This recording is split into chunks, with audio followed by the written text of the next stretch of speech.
नमस्कार प्यारे बच्चों। फुटबॉल का मैच। आज प्यारे बच्चों हम थोड़ा सा फुटबॉल का मैच के विषय में जानेंगे और साथ में पुस्तक में अभ्यास कार्य करेंगे। देखो बेटा, खेलना सबको अच्छा लगता है। खेल कूद से मनोरंजन होता है। खेल कूद से हमारा दिमाग तरोताज़ा हो जाता है। इतना ही नहीं, शरीर में स्फूर्ति और ताजगी आती है। हम पुनः अपने कार्य में उत्साह से जुट जाते हैं। एक छोटा शिशु भी लेटे लेटे हाथ पांव मारता रहता है, खिलौना पाकर खुश हो जाता है। खेलने का आनंद सभी लेते हैं। तो प्यारे बच्चों, फुटबॉल का खेल का जन्म किस देश में हुआ था? फुटबॉल के खेल का जन्म इंग्लैंड देश में हुआ था। ऐसा माना जाता है कि बहुत पहले एक बार डेनमार्क ने इंग्लैंड पर हमला किया। अंग्रेजों ने इसका मुकाबला डट कर किया। अंग्रेज सैनिकों ने हौसले से युद्ध किया और जीत ली। अंग्रेज सैनिकों ने क्या किया? युद्ध किया उन डेनमार्कों के साथ और क्या जीत हासिल कर ली। और युद्ध में एक डेनमार्की जनरल था। अंग्रेज सैनिकों ने उसके सिर को काट डाला और युद्ध भूमि में उसका सिर जा गिरा। घृणा, नफरत से भरकर अंग्रेज सैनिकों ने जनरल के सिर को पैरों से गेंद की तरह मार मार कर उसको मारना शुरू कर दिया। उस दिन की याद में यह खेल खेला जाने लगा, फुटबॉल का खेल। तो तब से ये फुटबॉल का खेल खेलना शुरू हुआ है। अब इसमें बेटा 2 दल होते हैं फुटबॉल के खेल में। एक दल में 11 खिलाड़ी होते हैं, दूसरे दल में भी 11 खिलाड़ी होते हैं। दोनों दलों में आपसे प्रश्न पूछे, फुटबॉल के दोनों दलों में कितने कितने खिलाड़ी होते हैं? तो फुटबॉल के दोनों दलों में 11-11 खिलाड़ी होते हैं। आगे देखेंगे बेटा, पुस्तक में साथ साथ अभ्यास कार्य भरते रहें और मेरे साथ साथ करें। रिक्त स्थान भरो। दोनों दलों के खिलाड़ियों की खालिस्तान अलग अलग रंग की होती है। क्या होती है बेटा? पोशाक। जो कपड़े पहने होते हैं वो अलग अलग रंग के होते हैं। खेल के मैदान की लंबाई चौड़ाई खालिस्तान होती है, निश्चित होती है कि कितनी लंबाई होनी चाहिए और कितनी चौड़ाई होनी चाहिए। खेल शुरू करते समय को मैदान के बीच में रखते हैं। खालिस्तान मैदान के बीच में रखते हैं। तो यहाँ पर क्या आ जाएगा बेटा? खेल शुरू करते समय गेंद को मैदान के बीच में रखते हैं। खेल खेलते समय समझदारी और सहयोग की ज़रूरत होती है। फुटबॉल का खेल पूरी दुनिया में प्रसिद्ध है। भाषा की बात में देखेंगे बेटा आगे। नीचे दिए गए शब्दों के वाक्य बनाओ। ये वाक्य में प्रयोग आप अपनी मर्जी से कर सकते हैं। जैसे खेल ये शब्द है बेटा, यहाँ पर खेल का प्रयोग होना ज़रूरी है। आप अपनी तरफ से लिख देंगे। खेल कूद से मनोरंजन होता है। अनेक प्रकार के खेल खेले जाते हैं। मुझे कबड्डी खेलना बहुत पसंद है। आप इस प्रकार भी लिख सकते हैं, मुझे कबड्डी का खेल पसंद है, खेल खेलना पसंद है। ठीक है, तो आप अपनी तरफ से यहाँ पर कोई भी वाक्य बना सकते हैं। यहाँ पर खेल शब्द का प्रयोग होना ज़रूरी है। इसी प्रकार फुटबॉल का खेल पूरी दुनिया में प्रसिद्ध है।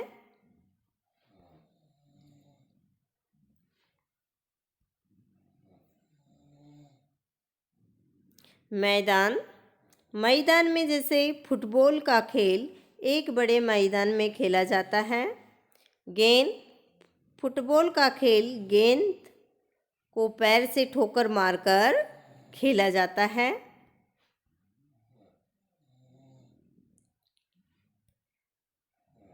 यहाँ पर जैसे गेंद का प्रयोग हुआ है, मैदान का प्रयोग हुआ है, फुटबॉल का प्रयोग हुआ, खेल का प्रयोग हुआ है। आप इन शब्दों का प्रयोग होना जरूरी है। आप वाक्य अपनी तरफ से बनाएंगे। यहाँ पर देखेंगे बेटा, पढ़ो, समझो और लिखो।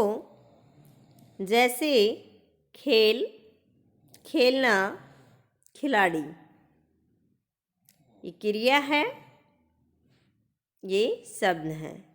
जैसे तैर, तैरना, तैराकी, हंस, हंसना, हंसमुख, हंसी,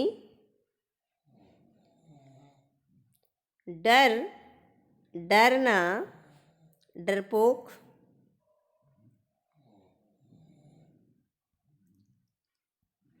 दो शब्दों के बीच में जो चिन्ह लगा है, दो शब्दों के बीच में जो चिन्ह लगा है उसे क्या कहते हैं? योजक चिन्ह या हाइफन कहते हैं। जैसे लंबाई, चौड़ाई, अलग अलग, एक दूसरे, अपने अपने, ये बेटा हमने उसमें पढ़े थे विलोम चिन्ह में, विराम चिन्ह हमने पढ़ाए थे व्याकरण में। उस चैप्टर में हमने ये योजक चिन्ह भी आपको बताया था। जैसे पूर्ण विराम, अल्प विराम, प्रश्नवाचक चिन्ह, उद्धरण चिन्ह, इसी प्रकार एक योजक चिन्ह था। समझ में आ गया? तो दो शब्दों के बीच में जो चिन्ह लगा है उसे योजक चिन्ह कहते हैं। जैसे लंबाई, चौड़ाई, दिन रात, अलग अलग, एक दूसरे, अपने अपने आदि। तो इसी प्रकार कुछ अन्य शब्द युगम लिखो अपनी तरफ से। जैसे मैंने यहाँ पर लिख रखा है गोल पोस्ट, सुख दुख, गुण दोष, दिन रात, धीरे धीरे। आप अपनी तरफ से ऐसे लिखेंगे।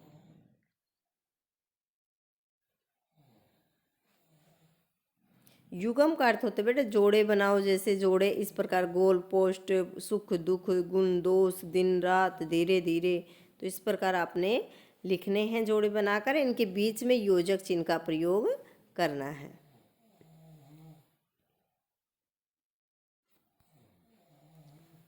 आगे है हमारा कला कौशल।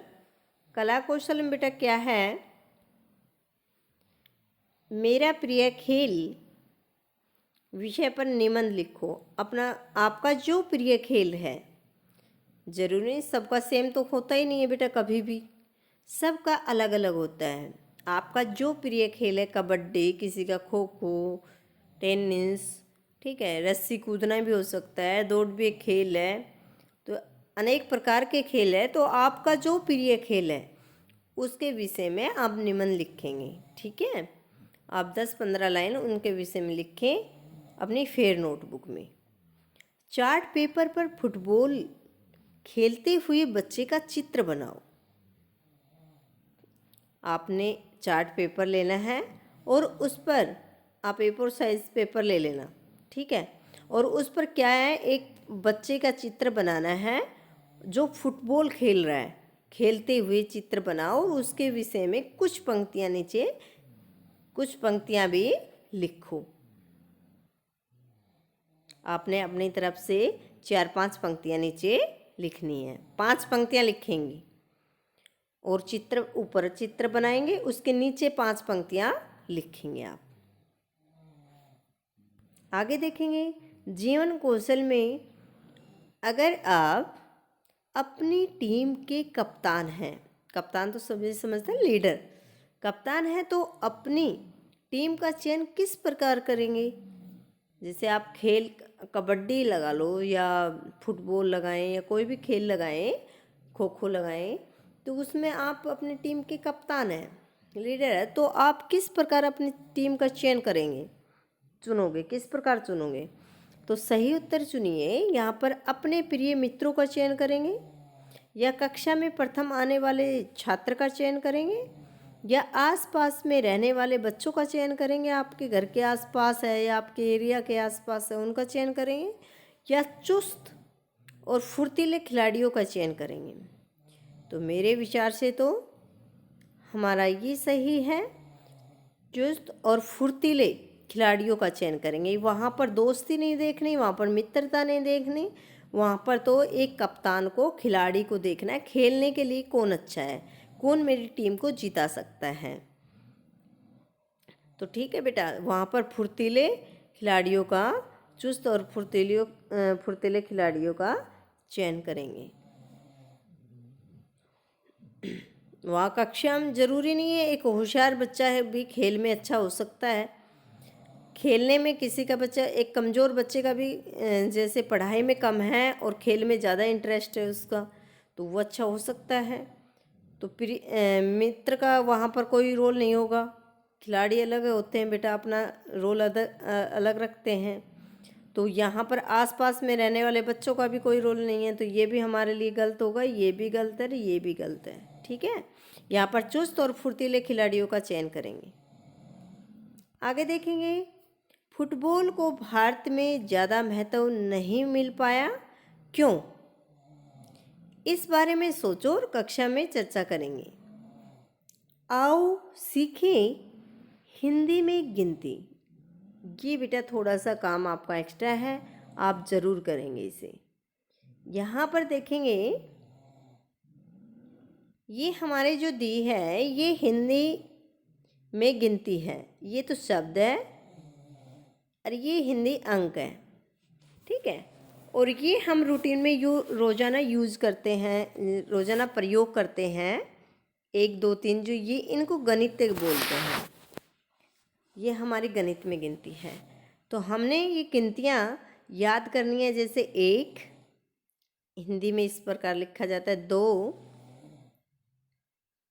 3 4 5 6 7 8 9 10 11 है, 12 है, 13 है, 14 है, 15 है, 16 है, 17 है, 18 है, 19 20 21 22 23 24 25 26 27 28 29 30 31 32 33 34, यहाँ पर 33, और ऐसे ही फिर अंकों में लिखे जाते हैं, इनको भी साथ में याद करेंगे और हिंदी शब्दों में भी। ठीक है बेटा, 34 35 36 37 38 39 40 41 42 43 44 45 46 47 48 49 50। आप इन्हें सुंदर लेख में लिखें और याद करें। उम्मीद करती हूँ अच्छे से आपको पूरी एक्सरसाइज समझ में आ गई होगी बेटा। आप साथ साथ बुक में भर ली होगी, तो आप याद करने का काम ज़रूर करें और लिखने का काम भी रोज़ाना का रोज़ाना करें।